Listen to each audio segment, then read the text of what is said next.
ये 7 दुआएं अगर दिल से पढ़ी जाएं तो जिंदगी बदल सकती है।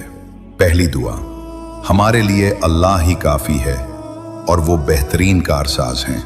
दूसरी दुआ, तेरे सिवा कोई माबूद नहीं तो पाक है, बेशक मैं ही जालिमों में से हूँ। तीसरी दुआ, ऐ मेरे रब, मैं इस भलाई का मोहताज हूँ जो तू मेरी तरफ नाजिल फरमाए।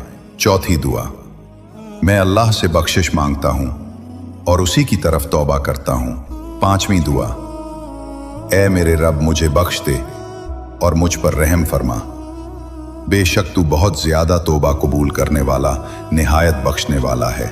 दुआ नंबर 6, अल्लाह मुझे काफ़ी है, इसके सिवा कोई माबूद नहीं, मैंने उसी पर भरोसा किया है और वही अजीम अर्श का रब है। सातवीं दुआ, ऐ मेरे रब मेरा सीना खोल दे